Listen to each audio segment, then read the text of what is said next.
was cursed, that anyone who heard a tree cry would never return the same.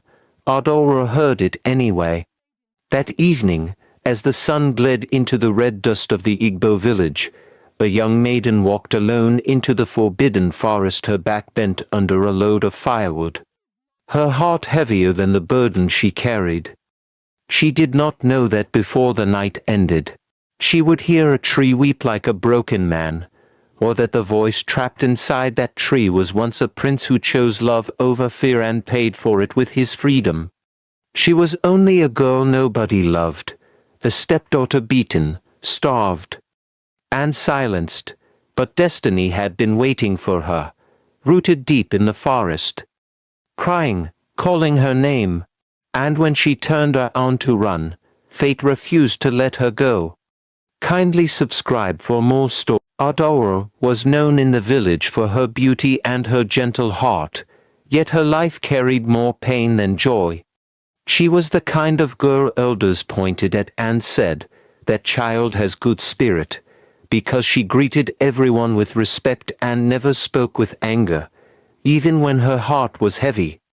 When Ardora was still very small, her mother fell sick in a strange way.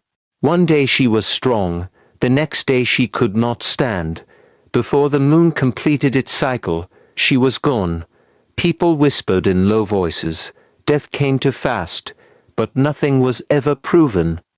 Ardora only remembered her mother's warm hands and the way she sang to her at night. After her burial, the house became quiet, and so did Ardora's laughter. Her father tried to be strong, but loneliness pushed him to marry again. He brought home a woman named Ugoma, tall, sharp-eyed, and cold-faced. At first, Ugoma smiled and spoke softly. But once the bride price was settled and her feet were firm in the compound, her true heart came out like a hidden thorn. From that day, Ardora's life changed. One morning before the cock could crow twice, Ugoma kicked her gently with her foot and said, "Get up, lazy girl. Go and fetch water before people fill the stream." Ardora rubbed her eyes and answered softly, "Yes, Mama," while other children still slept. She carried a heavy clay pot to the stream. When she returned, Ugoma was already shouting, "Is this how slow you are? Firewood is waiting. Food is not yet cooked." Ardora would rush to the kitchen, pounding yam, stirring soup, coughing from smoke, while Ugoma sat and watched. If the soup tasted too salty, Ugoma would say, "Are you trying to poison us?" If it lacked salt, she would shout, "Are you cooking for goats?" Ardora's father sometimes looked at her with pity and said, "My daughter, endure," but he never stopped his wife. As the sun rose, Ardora went to the farm alone, clearing weeds until her palms burned.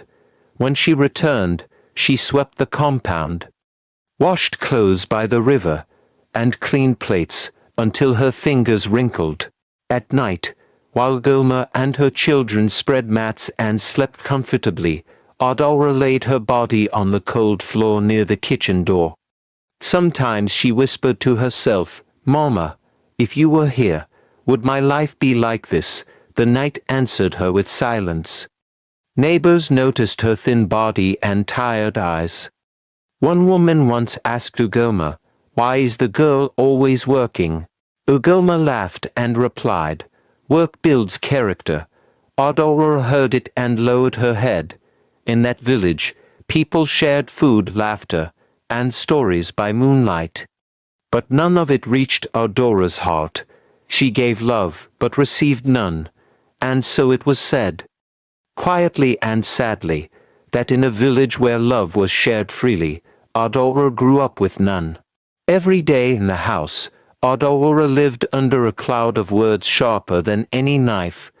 Ugoma would wake before the sun, her voice cutting through the quiet, calling, "Ardora, useless girl, come. Or will you sleep forever?" Ardora would rise quietly, keeping her head low, answering in a voice so soft it barely reached her own ears, "Yes, Mama."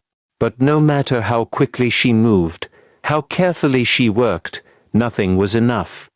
Ugoma would slap her hand with a wooden spoon and snap, slow as a tortoise. Why did the gods make you so weak? Child of bad luck.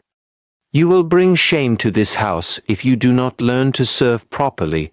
Ardora's father would sit under the mango tree, his face pale and his eyes downcast. Sometimes he would clear his throat and murmur, Ugoma, do not be so harsh. But Ugoma only laughed, sharp and bitter, harsh. This girl must learn respect, or she will rot like spoiled yam in the sun. You say nothing, husband. Afraid I will see you weak, he would nod silently, afraid to speak, afraid to defend the daughter who clung to his side when no one else would. Even the villagers, who saw Ardora walking with empty pots and bowed shoulders, could only shake their heads. They whispered to one another at the well, poor child, she works from dawn to dusk. Her father loves her, but that woman is strong. Who will help her? No one dared cross Ugoma. Her temper was like a sudden thunderstorm, and anyone caught in it felt the wrath of a storm in full. On market days, when the village gathered to celebrate the new yam or watch dancers sway in bright clothes, Ardora was always left behind. Ugoma would call, "Stay in this house." Festivals are not for lazy girls who cannot sweep or cook properly. You will sit and count the shadows while others enjoy themselves. Ardora would watch from the window as children ran with laughter, as drums echoed through the village square, and she would fold her thin arms and sigh, hiding her tears behind her hair. One evening, as the moon climbed high, Ardora whispered to herself, "Why am I always the one punished? Why can no one see my heart?" The wind rustled through the leaves, and for a moment, she imagined it answering, carrying her sorrow through the night, but the silence returned, as it always did, leaving her in a house where words were sharp, love was absent. And every step she took was watched by eyes that judged, scolded, and scorned. And so it went, day after day, until the village knew that the child who should have been cherished, the girl with a kind heart and gentle spirit, lived in shadow. Ugoma's insults were as constant as the rising sun, Ardora's father powerless to protect her, and the villagers' pity powerless to act. The festivals, the dances, the songs under the moonlight, they were hers only to see from afar, a reminder of a world that seemed made for everyone but her. One evening, as the sky turned a deep orange and the sun sank behind the hills, Ugoma's voice rang through the house like a whip. "Ardora, take your basket and go fetch firewood from the forest. The one near the village is all used up, and I will not have you wasting time with small sticks." Ardora's heart sank. She had walked to the forest many times before, but never so deep, not past the part where the villagers whispered that spirits roamed. She lowered her eyes and whispered, "Yes, Mama," though her fingers trembled on the worn handle of the basket. Ugoma laughed. "Sharp and cold. What is that whispering? Speak clearly. Do you hear me? Or are you going to stand there like a dead tree?" Ardora bowed her head further. "I hear you, Mama." "I will go now." Her father, who sat quietly under the mango tree, glanced at her with worry. "Ardora, be careful," he said softly, his voice barely above a sigh. Ugoma's eyes flicked toward him, narrow and dangerous. "Careful. You dare speak. Do not interfere, husband. The girl will do as I say, or she will learn the cost of disobedience." He said nothing. As Ardora left the compound, the villagers were already closing their shops for the night. Old women shaking their heads whispered from behind clay pots and market baskets, "Child, be careful. That forest, it swallows people. Some who enter do not return." A group of children huddled together, peeking through the fence. "Do you think she will come back?" one asked, Another shook his head. The elders say the forest is cursed. Even the brave fear it. Ardora kept walking, her bare feet silent on the red dirt path, but her heart pounded like a drum. She thought of the firewood she had to carry, of the angry voice of Ugoma when she failed, of the long night ahead if she disobeyed. She looked back once at the village. The smoke from cooking fires curling into the twilight sky. The silhouettes of the huts bathed in gold. She wanted to cry, to turn back, but she remembered the scolding, the strikes of the wooden spoon, the words that cut deeper than any blade. Useless girl. Child of bad luck. No, she whispered to herself. I must go. She gripped her basket tighter. I have no choice. I cannot stay. If I do not obey, she will beat me until I cannot walk. The forest loomed ahead, dark and silent, the trees tall and strange, their roots tangled like the fingers of giants.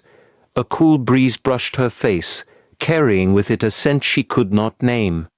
Somewhere deep inside, she heard a faint rustle, and she shivered, her feet slowed. But she whispered again, I must go. The villagers' warnings echoed in her mind. That forest swallows people. That forest swallows people. But Ardora forced her feet forward, each step heavier than the last. The basket swaying with the weight of sticks she would soon collect.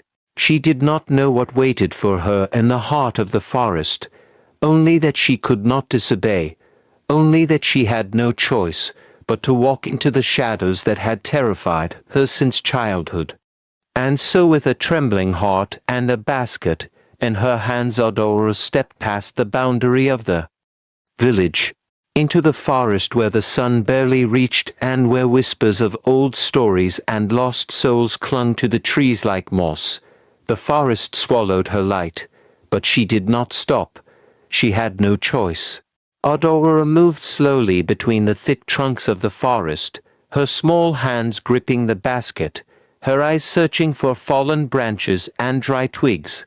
The light was fading, and shadows stretched like long fingers across the dirt path. The deeper she went, the quieter the forest became, until even the chirping of birds and the rustle of insects seemed to vanish. She bent to pick up a branch, then another, her heart thudding in her chest, when suddenly a soft sound reached her ears, a sound so strange, so sorrowful, that it made her stop and freeze. It was sobbing, gentle, almost human. Yet coming from the stillness around her, Ardora's breath caught. She whispered to herself, Who is crying in the forest at this hour? The sound came again, muffled but unmistakable, a deep sorrow that tugged at her heart. Her small voice trembled as she asked, Hello, is anyone there? There was no answer, only the sobbing, now mixed with the soft rustle of leaves. Curiosity mingled with fear, and Ardora stepped closer, her bare feet brushing over tangled roots. The sobbing seemed to come from the largest tree she had ever seen. Its trunk was wide as a hut, its bark rough and dark, and its branches stretched high into the dimming sky. As she approached, she noticed something that made her heart seize. The leaves quivered, not from the wind, but as if the tree itself were shaking. Thick, amber sap ran down its bark, glistening in the last rays of sunlight like tears. Who are you? Ardora whispered, her voice barely audible. She reached out a trembling hand to touch the trunk, and then she heard it. Clear as day, Ardora. Her eyes widened. The tree was calling her name. Her knees shook. She took a step back, her basket tipping, twigs scattering across the forest floor. And no, this cannot be. A tree does not speak, she stammered. But the voice called again, soft, sorrowful, full of longing. Ardora, help me. The basket slipped from her hands, hitting the ground with a dull thud. Ardora's hands flew to her mouth, stifling a scream, but it escaped anyway. high and piercing, echoing between the ancient trunks. "Mama, father, someone help me," she cried, stumbling backward. Her legs moved faster than she could think, and before she realized it, she was running. Twigs scratched her arms and legs, roots tried to trip her, but she did not care. The voice of the tree followed her in her mind, calling, begging, whispering sorrow.